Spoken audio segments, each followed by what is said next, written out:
निर्गम की पुस्तक उसका 2 उसकी 23 और 24 आयत निकाले। क्या लिखा? कहता बहुत दिनों के बीतने पर मिस्र का राजा मर गया और इजरायली कठिन सेवा के कारण लंबी लंबी सांस लेकर आहे भरने लगे और पुकार उठे और उनकी दुहाई जो कठिन सेवा के कारण हुई परमेश्वर तक पहुंची। बहुत दिनों के बीतने पर मिस्र का राजा मर गया। आपको ध्यान से सुनना, ये वचन कैसे कैसे आपके जीवन में काम करेंगे, ध्यान से सुनना। बहुत दिनों के बीतने पर मिस्र का राजा मर गया और इजरायली कठिन सेवा के कारण लंबी सांस ली। इजरायलियों ने कठिन सेवा के कारण लंबी सांस ली। आपको एक बात बोलता हूं मैं, सुनो। अब आपने ये लगा है, इसको ऐसे रहने दो, अभी हाँ ऐसे रहने दो। अभी मैं आपको वर्ड समझाता हूं, ध्यान से सुनो।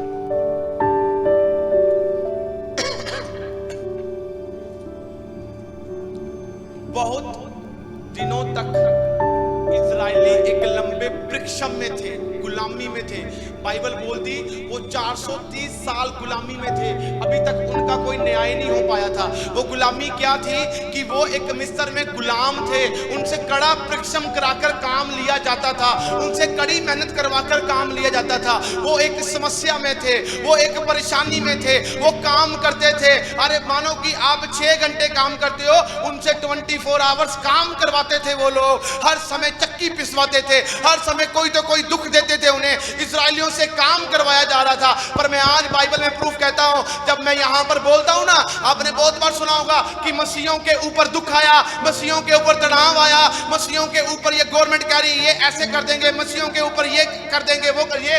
बाइबल में लिखा है जैसा जैसा मसीहों को तड़पाया गया, जैसा जैसा उनको और तड़पाया गया।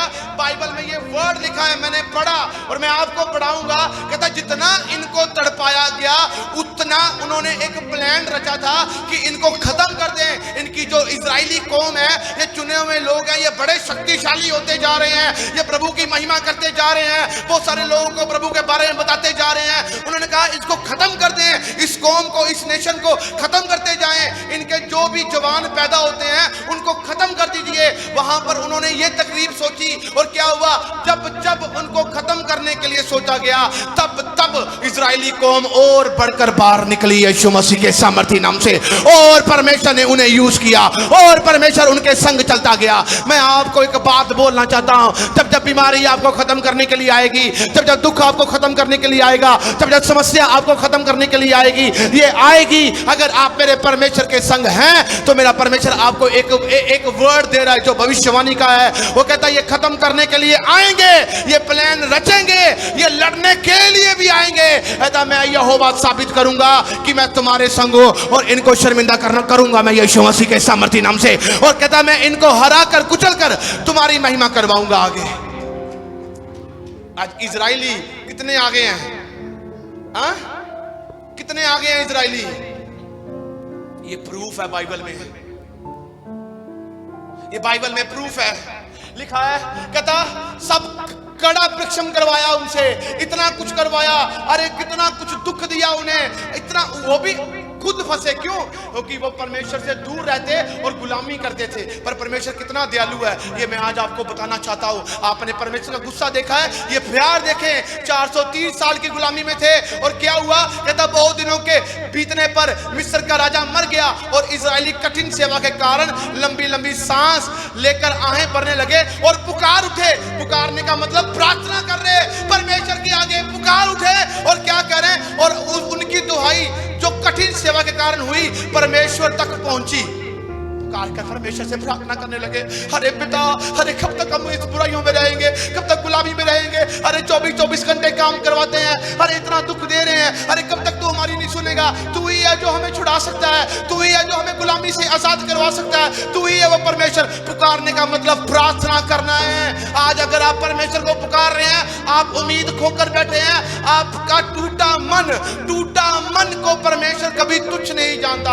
आज इतने भाई बहन जब प्रार्थना होती रोते हैं, प्रभु मैं प्रार्थना करता हूँ, प्रभु मैं प्रार्थना करती हूँ, आप मेरे जीवन में आए। पिता मैं चाहती हूँ कि मेरे जीवन में ये शर्मिंदगी दूर हो जाए, मेरे जीवन से ये पाप दूर हो जाए। मैं पवित्रता में बढ़ना चाहती हूँ, मैं पवित्रता में बढ़ना चाहता हूँ। मेरे परिवारों में ये दुख आया, ये समस्या आई है, अरे मुझे मेरा परिवार ऐसे नहीं दिखने बैठता पिता।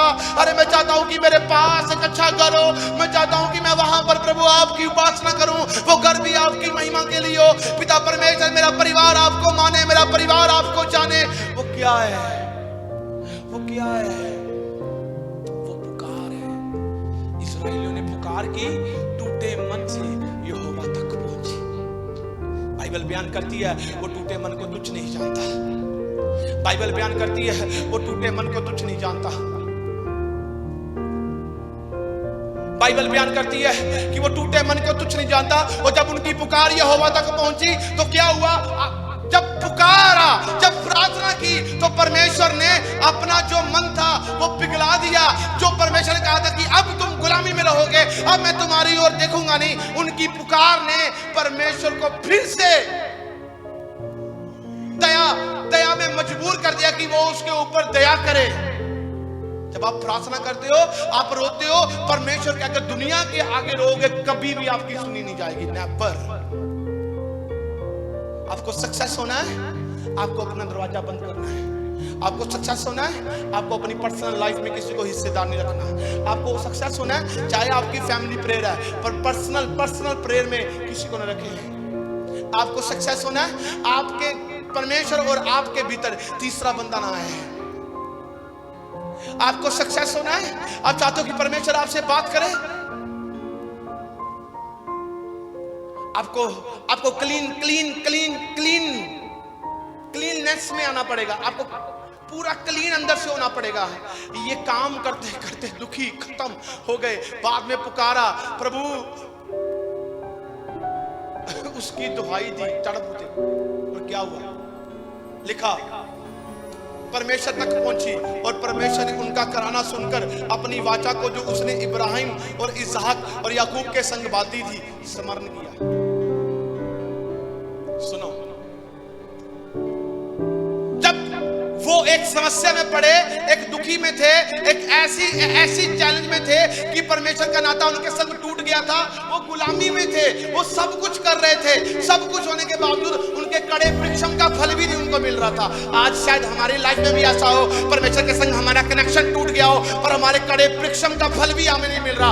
आज बहुत सारे परिवार ऐसे भाई लोग यहाँ पर बैठे हैं, कोई गवर्नमेंट जॉब की आशीष चाहता है, कोई बिजनेस चाहता है, कोई जॉब कर चाहता है, पर उनकी ना तो जॉब में ब्लेसिंग आ रही है, ना तो बिजनेस बढ़ रहा है, ना तो वो गवर्नमेंट जॉब की आशीष पा रहे हैं, ना तो वो बाहर जा रहे हैं। कोई भी कारण से वो रुके हुए हैं। पर मैं एक बात आपको बोलना चाहता हूं, परमेश्वर आपके जीवन में काम करना चाहता है। यहोवा साबित करेगा कि वो आपके संग है। जितने काम आपके नहीं बने, जितने काम आपके रुके हैं, अगर आज आप परमेश्वर की दुहाई देंगे, परमेश्वर को पुकारेंगे, तो आज वो आपके पाप को दूर कर कर वो आपकी ओर आंखें लगाएगा। जब परमेश्वर आपकी ओर आंखें लगाएगा तो मैं आपको बोलना चाहता हूं, आपके काम बनेंगे यीशु मसीह के सामर्थ्य नाम से। आपके बिजनेस खुलेंगे, आपके बच्चे फॉरेन में जाएंगे। मैंने कहा आपकी जॉब की आशीष आपके लिए मिल रही है। मैंने कहा आपको गवर्नमेंट जॉब की बरकत मिल रही है। मैंने कहा आपकी तारीफ छोटी है। आप देखना चाहते हो मेरा हस्बैंड आज भी कहती 10,000 कमा रहा है, 20 कमा रहा है। अगर तू चाहती है कि परमेश्वर तेरे परिवार में आशीषित करे, अगर तू चाहता है कि परमेश्वर तेरे बिजनेस को फलवंत करे, अगर तू चाहता है कि परमेश्वर तुझे नई जॉब के संग ब्लेस करे, अगर तू चाहता है कि परमेश्वर तेरे बिजनेस को बड़ा करे, तो तेरी सोच बड़ी होनी चाहिए, तेरी सोच छोटी नहीं होनी चाहिए। तेरी सोच छोटी नहीं होनी चाहिए। सोच क्या है? एक बात बोलूं, आज एक इंसान में एक लालच है। लालच हम सब में है। हाँ, वो लालच दूर कैसे होती है? परमेश्वर के वचन के द्वारा। मैंने एक छोटे से वर्ड को लिया, मैंने कहा यही वर्ड आज बहुतों की जिंदगी में पूरा नहीं है। वो क्या है? लालच। उसने कहा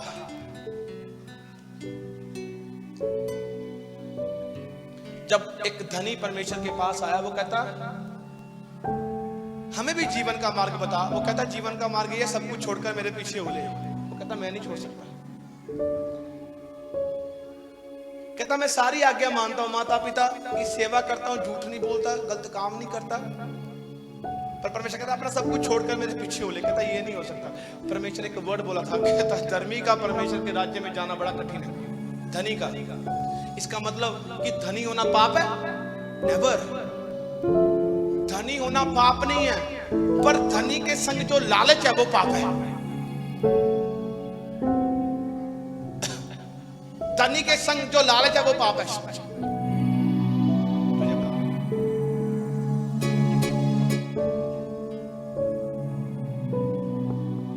धनी का होना पाप नहीं है, पर धनी के संग जो लालच जुड़ी है वो पाप है। मेरी बात ध्यान से याद रखना। क्यों? क्योंकि जब हम परमेश्वर से बरकत पाना चाहते हैं, परमेश्वर से आशीष लेना चाहते हैं और प्रभु को देना नहीं चाहते, मेरी बात याद रखना, कभी भी ये रूल, ये आशीषें, ये बरकत उनके ऊपर नहीं खुलती जो अपनी बरकत को परमेश्वर के पास नहीं लेकर जाता। पुराना नियम परमेश्वर यीशु मसीह खत्म करने के लिए नहीं आया था। पुराना नियम और नए नियम में है क्या? पुराना नियम सिर्फ बलि चढ़ाते थे, बलि चढ़ना बंद हुआ है और कुछ नहीं हुआ, क्योंकि मेमना हमारे लिए कुर्बान हो गया है। बाकी जो पुराने नियम में परमेश्वर ने मजबूत किया उसको आकर, और कहता मैं पुराने नियम को खत्म करने नहीं, उसे मैं और स्ट्रॉन्ग करने के लिए आया हूं। आप देखो, परमेश्वर ने कहा अगर तू मेरी आशीष को चाहता है, 6 दिन काम कर, 7वें दिन मेरी हजूरी में आ। और कहता अगर तू आशीष चाहता है, अपनी कमाई का हिस्सा मेरे सामने आकर बो, मेरे पास लेकर आ अपनी कमाई का हिस्सा। आज हमारी कमाई में शराब क्यों है? हमारी कमाई में बरकत क्यों नहीं है? आज हमारी कमाई में, हमारे बच्चों की कमाई में बरकत क्यों नहीं है? हम आज भी उसी 5,000 10,000 में टिके हैं और वो 10,000 से भी गुजारा नहीं हो पा रहा हमारा। क्यों? क्योंकि हम रो रहे हैं, तड़प रहे हैं। मैं एक बात बोलना चाहता हूं, आज मैं एक सच में कह रहा हूं,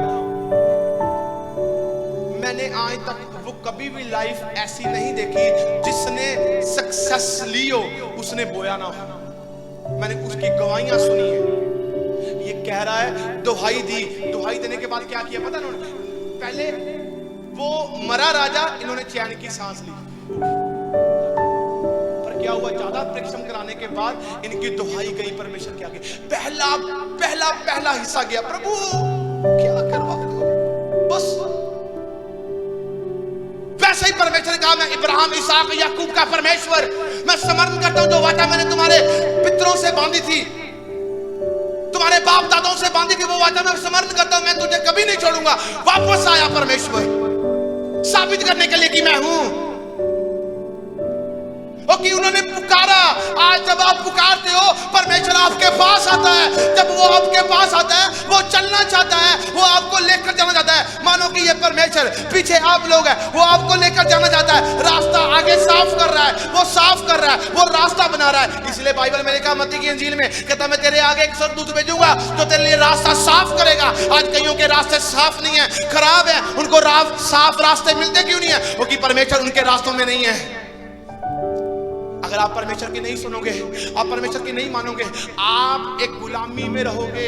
आपको लग रहा होगा कि आप एक चंगियाई में हो, पर आप एक चंगियाई में नहीं हो। आप देखो, जब यीशु मसीह एक झील के किनारे एक ऐसे नगर में पहुंचता है जहां पर एक सेना नाम व्यक्ति के ऊपर इतनी दुष्ट आत्माएं थी, उसे संगलों से बांधा हुआ था, संगलों से बांधा हुआ था। मैंने कहा संगलों से।